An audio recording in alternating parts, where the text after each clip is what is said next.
mau fokus aja buat kuliahnya, Tia mau udahan aja gitu bisnisnya. Oke, sekarang waktunya kita untuk jawabin pertanyaan seputar tentang bisnis. Pasti excited banget ya kalau misalnya masalah tentang bisnis. Oke, langsung aja ya. Pertama ini dari Vindi Floris. Cerita dong awal mula akun Shopee-nya bisa berkembang sampai sekarang. Kalau misalnya berkembang, kayaknya belum sih, soalnya Tia juga Shopee-nya belum star seller dan yang beli di Shopee itu masih tergolong sedikit. Tapi Tia alhamdulillah karena yang belinya itu lebih banyak di WhatsApp. Kenapa alhamdulillah? Karena di Shopee itu kalau misalnya kita belum star seller itu pajaknya lebih besar. Jadi kalau misalnya di Shopee harganya 60.000, di WhatsApp 60.000, otomatis kita bakal banyak untungnya tuh yang pembelinya dari WhatsApp. Soalnya kalau misalnya di Shopee itu ada potongannya. Nah, caranya berkembang, bukan cara berkembang mungkin ya, Tia bakal sharing gimana caranya dapat pelanggan buat di Shopee. Nah, kalau misalnya Tia sendiri waktu pertama kali bikin Shopee itu adalah keinginan dari customer Tia sendiri. Jadi otomatis pas waktu Tia bikin Shopee, otomatis customer yang pingin belinya di Shopee langsung berangkat ke Shopee untuk check out. Nah, kalau misalnya teman-teman semua yang belum ada requestan untuk belinya di Shopee, kalian tenang aja bisa menarik customer WhatsApp kalian ke Shopee. Jadi kalau misalnya ada pelanggan kalian yang belinya WhatsApp, kalian bisa tanyain, Kak, Mbak, Mas, punya nggak Shopee? Nah, kalau misalnya punya, kalian langsung tawarin aja buat belinya di Shopee karena harganya pasti sama. Dan enaknya tuh di Shopee kalau misalnya punya voucher itu bisa gratis ongkir gitu. Tapi kalau misalnya Mas atau Mbaknya itu nggak punya gratis ongkir ya, berarti aman dong. Kalau misalnya di WhatsApp aja dia bisa bayar pakai ongkir ya, pasti di Shopee juga dia bakal oke-oke aja. Jadi jadikan dia sebagai pelanggan pertama yang ngasih testimoni gitu. Lanjut, pertanyaannya adalah gimana cara naikin followers Instagram? Ini udah ada kontennya di video Tia yang ini. Langsung cek aja di situ ya. Pertanyaan selanjutnya, Kak, kalau kita mau mulai bisnis, langkah pertama harus bikin contoh produk satu dulu apa langsung stok? Bikin contoh produk satu dulu. Kalau Tia dulu kayak gitu. Jadi Tia bikin dulu satu contoh produk, baru Tia pasarin. Nanti kalau misalnya ada yang mau beli, baru Tia bilang ini PO ya gitu. Misalnya mau aman tuh kayak gini. Jadi kalian bikin produk atau tampilin dulu contoh-contoh produknya. Terus kalian stok, tapi stoknya jangan banyak-banyak, 1-3 stok. Nanti kalau misalnya ada orang yang beli, jadi tinggal langsung dibuat atau dibikin aja. Ini sama dengan halnya kayak kalau misalnya kalian bisnis yang lain, kayak misalnya kerudung, baju gitu. Kalian coba aja foto, kalian stok dulu misalnya kerudung nih, kalian stok dulu satu warna itu, satu jilbab. Kalian fotoin, kalian pasarin. Kalau misalnya kalian sistemnya PO ya udah berarti bilang, kalian harus jujur ke customer kalian kalau misalnya ini barangnya gak ready, tapi ini tuh sistemnya PO. Jadi misalnya belinya tanggal segini, baru ada barangnya tanggal sekian, dikirim tanggal sekian, jadi jelas gitu. Kalau misalnya modal kalian banyak ya kalian bisa stok langsung. Dan kalau misalnya kalian punya keberanian yang tinggi, itu kalian boleh langsung stok banyak. Lanjut, pertanyaannya adalah, Kak, cara konsisten dalam bisnis dong. Sebenarnya ya, Tia juga belum konsisten banget, soalnya masih sekolah juga, masih kuliah. Buat teman-teman semua yang masih SMA, terus yang masih kuliah, kalian boleh tekunin bisnis ini, tapi jangan juga melupakan kewajiban kalian untuk menuntut ilmu dan membahagiakan kedua orang tua. Iya, Tia juga percaya kalau misalnya mencari uang, mendapatkan uang, itu pasti juga membahagiakan kedua orang tua. Untuk cara konsistennya adalah, kalau misalnya cara Tia sendiri, itu Tia ingat lagi tujuan Tia buka bisnis ini tuh apa, untuk gimana ke depannya. Terus ingat-ingat lagi juga perjuangan awal-awal bisa sampai kayak gini gitu. Ya udah, itu sih cara satu-satunya. Dan biar konsisten adalah bersyukur udah sampai sekarang, bersyukur udah punya usaha yang dimana orang-orang tuh pingin banget buka usaha tapi susah, entah itu dari modal, entah itu dari kondisi orang tua, entah itu dari kondisi apapun. Yang pasti kan bersyukur udah ada di titik sekarang dengan keadaan yang sekarang. Mau itu udah banyak pelanggannya atau belum, yang penting bersyukur dulu. Kalian tahu kan kalau misalnya bersyukur pasti akan dikasih yang lebih. Jadi itu kuncinya untuk konsisten berbisnis. Lanjut, cara atur waktu antara bisnis dan belajar, Kak. Sebenarnya ini kayaknya udah ada deh videonya di video ini. Cuman kalau misalnya belum jelas, secara intinya ya, adanya ini suatu kesatuan yang susah emang untuk disatukan gitu. Kalau misalnya Tia sendiri, caranya kayak gini. Dari kerjaan atau tugas yang emang dia tuh prioritas dan penting. Selanjutnya kalau misalnya yang udah prioritas dan penting itu udah Tia lakukan, baru Tia lakuin yang prioritas dan tidak terlalu penting. Kalau misalnya udah yang prioritas tidak terlalu penting yang udah terselesaikan, baru Tia mengerjakan hal yang gak penting tapi Tia butuh. Nah kalau misalnya udah itu, Tia lanjut ke hal yang gak penting banget. Jadi lakuin dulu pekerjaan yang prioritas dan yang terpenting. Baru kesananya kalian lakukan hal-hal yang penting lainnya. Baru setelah itu kalian lakuin hal yang gak penting. Misalnya scrolling sosial media, nonton YouTube. Tapi kalau misalnya nonton YouTube Tia ini penting sih. Gak ada yang bercanda. Buka YouTube, nonton TV, main sama temen, itu diakhirin aja setelah pekerjaan-pekerjaan kalian itu terselesaikan. Tugas kuliah, tugas sekolah. Kalau misalnya udah tugas sekolah atau tugas kuliah udah selesai, baru ke bisnis. Tapi kalau misalnya Tia sendiri, kalau Tia terus-terusan ngerjain tugas kuliah itu pasti bisnis Tia juga keteteran. Jadi caranya Tia itu, Tia tahu kemampuan Tia sendiri, dan teman-teman juga pasti tahu kemampuan teman-teman sendiri. Jadi caranya adalah, kalau misalnya kalian dikasih tugas nih, dan tugasnya itu kalian tahu nih, oh ini Tia bisa kerjain nih 2 jam sebelum deadline. Berarti Tia sebelum deadline itu Tia bisa ngerjain bisnis dulu. Nah, sambil menyelam minum air gitu, sambil kuliah juga bisa sambil bisnis. Itu pasti bisa, teman-teman pasti bisa. Kalian harus coba dulu. Walaupun capek, walaupun bersakit-sakit dahulu, tapi kalian pasti merasakan kayak, oh gini ya cari uang gitu. Lanjut. Kak, tips dong Kak buat pejuang small business pemula. Apa poin penting biar bisa bertahan? Penting bisa bertahan, sabar, syukur, dan ikhlas. Ya, itu pokoknya sabar, bersyukur, terus ikhlas.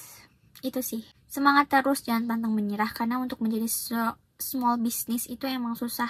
Banyak-banyak promosi dan coba punya sosial media, dan harus benar-benar dimanfaatkan sosial medianya. Ini masih nyambung sama pertanyaannya. Cara ngadepin ketika lagi nggak mood buat konten orderan padahal lagi udah deadline katanya. Kalau misalnya udah deadline, kalian harus lakuin itu walaupun kalian malas, walaupun kalian bener-bener capek. Kalau misalnya udah deadline ya kalian harus lakuin. Kecuali kalau misalnya emang bukan deadline-nya, bukan waktunya, ya udah kalian boleh istirahat dulu, me time dulu, karena istirahat itu penting, istirahat juga perlu. Kalian ya jalan-jalan kayak keluar rumah, main sama teman, nonton film boleh, main sama keluarga boleh. Kalian lakukan dulu apa yang kalian senangi. Nanti kalau misalnya udah, jangan lama-lama ya, cukup 1 hari 2 hari, udah gitu langsung kalian lanjut ke pekerjaan kalian, ke rutinitas kalian. Pasti emang rasa jenuh itu pasti ada, tapi rasa jenuh juga itu bisa dilawan. Semangat. Lanjut, kapan mulai ngerti bisnis? Sebenarnya Tia belum ngerti bisnis sampai sekarang juga, makanya Tia sekolahnya di ekonomi syariah, di keuangan syariah, karena di situ juga Tia belajar tentang bisnis. Kapan mulai ngerti bisnis? Kan bukan ngerti bisnis ya, kapan mulai jualan itu dari SMA. Kapan untuk mau mengerti bisnis itu dari SMA kelas 2. Sampai sekarang Tia masih belajar dan masih berproses. Kak, kalau buat akun Shopee boleh punya 2 akun gak sih? Akunku yang dulu no HP-nya hangus. Enggak bisa. Kalau misalnya Shopee itu 1 nomor itu buat 1 akun Shopee. Jadi kalau misalnya nomor kalian hangus, ya nggak bisa. Kayaknya Shopee itu 1 nomor buat 1 akun. Gak bisa dipakai buat 2 akun. Lanjut, dari usaha Katua. Jahat lah bilang aku tua. Dari usaha Katia udah bisa beli apa aja atau diputar lagi modalnya? Tips modal minim mulai usaha. Oh berarti ada 2 ya pertanyaannya itu. Bisa beli apa aja atau diputar lagi modalnya? Bisa beli apa aja. Alhamdulillah kalau misalnya untuk beli apa aja, untuk keperluan Tia sendiri, misalnya kayak skincare, beli baju, beli kerudung, pokoknya keperluan Tia yang Tia pengen jajan, itu Tia udah belinya sendiri. Dan alhamdulillahnya waktu bulan kemarin Tia udah bisa kebeli iPad, Masya Allah. Alhamdulillah ada video unboxingnya juga. Kalau misalnya teman-teman belum nonton, jangan lupa ya pakai Masya Allah, Masya Allah, Masya Allah gitu. Memujinya pakai Masya Allah ya, jangan lupa. Dan sekarang Tia lagi nabung lagi untuk cita-cita Tia selanjutnya. semangat, teman-teman juga semangat yang lagi nabung, yang mau beli sesuatu yang kalian inginkan, tetap berusaha dan tetap berdoa. Ini pertanyaan, tips modal minim mulai usaha. Modal minim, sebenarnya Detia juga modalnya minim banget guys. Intinya nih ya, modal itu nggak gimana ya, modal perlu, emang modal perlu banget. Yang penting tuh niat kalian, niat yang kuat, usaha kalian. Kalau misalnya hal itu bisa diminimalisirkan. Kalau menurut Tia sebenarnya sukses berbisnis itu ngaruh gak sih kalau buat orang yang temennya dikit kayak aku? No, big no. Temennya dikit itu nggak ngaruh ke dalam kesuksesan bisnis kalian. Kalian pernah dengar nggak sih? Atau Tia ngasih tahu aja nih, kalau misalnya nih ya, jangan menganggap teman-teman kalian itu adalah sebagai pelanggan kalian, karena teman kalian itu bukan customer kalian, bukan pelanggan kalian. Ingat ya, jangan pernah menganggap teman-teman kalian itu adalah customer kalian, karena sejatinya customer kalian yang bener-bener customer itu yang belum pernah kenal sama kalian. Jadi jangan pernah khawatir kalau misalnya kalian nggak punya banyak teman itu nggak bisa sukses bisnis. Enggak, please jangan mikir kayak gitu. Buang. Punya banyak teman emang bisa menambah, jadi mendukung, bukan gak bisa ya, tapi mendukung untuk bisa berkembang. Karena apa? Kita kalau misalnya punya banyak relasi, otomatis kita bisa mengenalkan produk kita itu, bisa minta promosi lah, bisa tolong beli sebagai testimoni pertama gitu. Nah, tapi itu bukan suatu hal yang mau apa ya, kayak syarat utama bisnis sukses punya banyak temen, enggak. Sekarang mah pokoknya pinter-pinter sosmed, kalian punya sosial media banyak, manfaatin itu semua, pinter-pinter buat marketing di sosial medianya, marketing online-nya diperkuat lagi, insya Allah gak perlu banyak temen. Nanti yang ada teman-teman kalian yang pada nyamperin kalian kalau misalnya kalian udah sukses. Lanjut pertanyaannya, pernah ngerasa putus asa gak sih pas lagi gak ada orderan sama sekali, sama pengen berhenti bisnis aja? Pernah, sering banget, karena sekarang aja Tia tuh lagi sedikit banget yang order, nggak tahu kenapa, tapi ya udah. Tia juga pernah ngerasa kayak putus asa, sering kayaknya Tia udah aja gitu ya, mau berhenti aja gitu buat usahanya. Tia mau lanjut aja buat kuliah, mau fokus aja buat kuliahnya, Tia mau udahan aja gitu bisnisnya. Tapi itu tuh cuman pikiran sesaat, pikiran pendek yang stuck gitu. Kita tuh nggak mikirin ke depannya kayak gimana. Jadi kalau misalnya kalian lagi putus asa kayak gitu, lagi sepi orderan, kuncinya adalah jangan pernah menyerah. Itu sih, terus berdoa, terus berusaha, terus ikhtiar, berdoa gitu sih. Udahan aja, pengen kuliah aja, pengen main gitu ya. Dia tuh kayak pengen kayak orang-orang lain yang kuliah, terus ketemu teman-teman, main sama teman-teman gitu, nggak perlu mikirin dapat uang gimana, nggak perlu mikirin bisnis ya macam. Dia pernah di titik kayak gitu, dia pingin udahan aja bisnisnya, pernah guys. Tapi itu adalah pikiran sesaat dan kita harus bangkit lagi, jangan pantang menyerah ya.